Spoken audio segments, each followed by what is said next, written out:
I've been getting a lot of questions lately about the difference between mutual funds and exchange-traded funds. But before we talk about the differences, let's talk about the similarities. Exchange-traded funds and mutual funds are basically pools of investors' money that allow a fund of sorts to go out and buy a whole bunch of different securities. So one of the biggest benefits that both mutual funds and exchange-traded funds have is through this pooling effect, it allows small investors to diversify cost effectively. Now, I know now with a lot of commissions and fees having gone to zero, it can be done with individual securities, but it's a lot harder. By putting a small amount of money, sometimes as little as $500 into a mutual fund or an ETF, an exchange-traded fund, you can be diversified. You can own 100, 200, 300 different holdings with just that $500. So these types of funds are a great way to have smaller investors who are getting started be diversified and also not have to worry about how they're going to pick stocks or bonds and manage their money. So those are some pretty great benefits.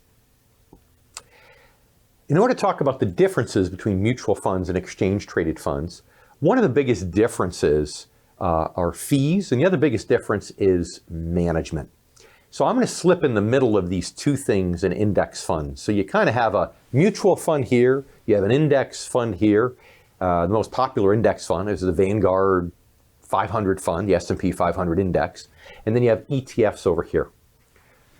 Mutual funds actively manage money, so they charge fees, and the fees could be a fraction of a percent or they could be well over 1%.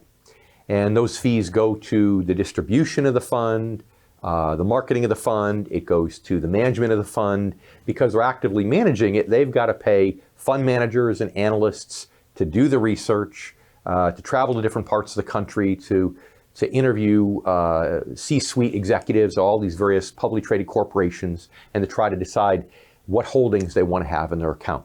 So it's actively managed. In exchange for that, though, you're paying a fee. Index funds, which really was John Bogle, the founder of Vanguard, he was the one who came up with this idea that, look, most mutual funds don't beat the index. Some do, but most don't. So he said, you know what, why pay the fee? Over time, that fee will erode the return, and whatever value somebody gets from the active management, they're going to lose that value with the additional, by paying the additional fees. So he went in, and for almost zero, he was able to issue these index funds. And the first one was the S&P 500 index, which mirrors the Fortune 500 stocks. And it kind of sort of, the return kind of sort of is designed to follow. It's not exact, but it's designed to follow the performance of the S&P 500 index, which you hear published on the news 5 days a week. Because there's no management, there's no necessity to charge the fee. That's an index fund. But mutual funds and index funds have some limitations. They're traded typically only at the end of the day. You cannot buy or sell them midday. It gets done at the end of the day. So you never know exactly what you're going to get for them. I mean, even if the market's about to close at 3:59 p.m. and you pull the trigger and you buy or you sell, prices could change in that last minute. And that's the price at which you're going to be buying and selling it. Okay? Now enter exchange-traded funds, ETFs. ETFs are technically considered a stock, but most ETFs, some work like a mutual fund, an actively managed mutual fund, but most work like an index fund, and that it's buy and hold.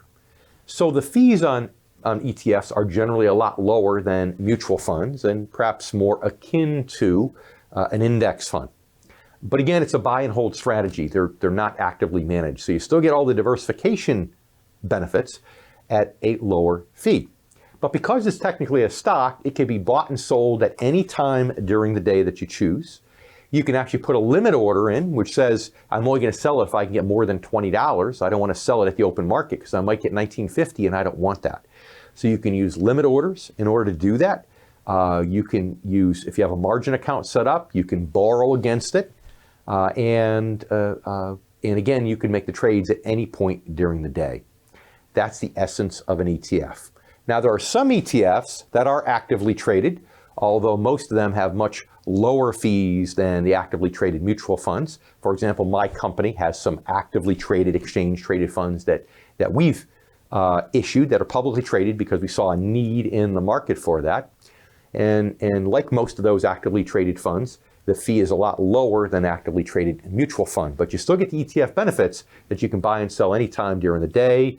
You can use margin accounts with them, and you can use limit orders to make sure you're buying it under a certain price that you're willing to pay, or limit orders to sell it over a certain price that you're willing to pay.